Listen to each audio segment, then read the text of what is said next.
तेनालीरामा और मूर्ख चोर। तेनालीरामा की कहानी। एक बार विजयनगर में बहुत अधिक गर्मी पड़ी। ऐसी भीषण गर्मी की सूखे की नौबत आ गई। नदियों और तालाबों का जल स्तर घट गया। तेनालीरामा के घर के पीछे भी एक बड़ा बाग था जो सूखता जा रहा था। उस बाग के बीच में एक कुआं था, मगर उसका पानी इतना नीचे चला गया था कि 2 बाल्टी जल खींचना भी बेहद मुश्किल लग रहा था। तेनालीरामा को बाग की चिंता सताने लगी।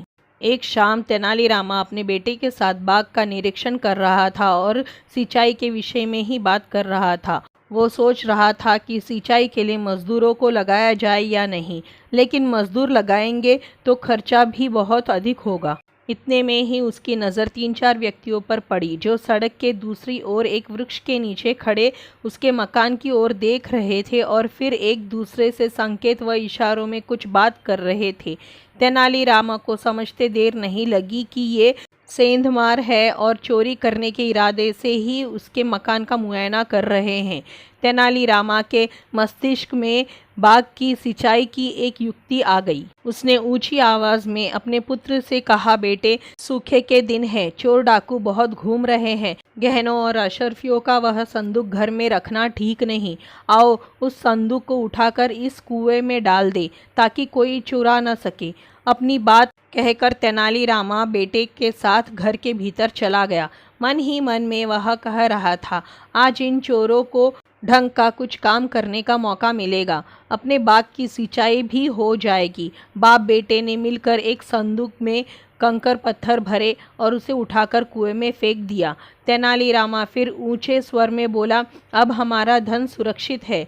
उधर घर के पिछवाड़े खड़े चोर मन ही मन मुस्कुराए। लोग तो व्यर्थ ही तेनालीरामा को चतुर कहते हैं, यह तो निरा मूर्ख है, इतना भी नहीं जानता कि दीवारों के भी कान होते हैं।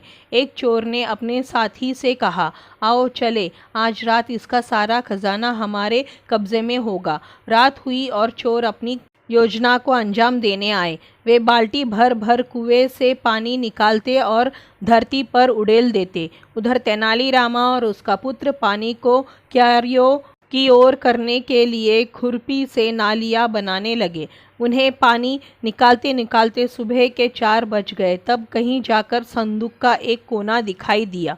बस फिर क्या था, उन्होंने कांटा डालकर संदूक बाहर खींचा और जल्दी से उसे खोला तो यह देखकर हक्के बक्के रह गए कि उसमें पत्थर भरे थे। अब तो चोर सिर पर पैर रखकर भागे कि मूर्ख तो बन चुके हैं, अब कहीं पकड़े न जाए। दूसरे दिन जब तेनालीरामा ने यह बात महाराज को बताई तो वे खूब हंसे और बोले, कभी कभी ऐसा भी होता है कि मेहनत तो कोई करता है और फल कोई और ही खाता है।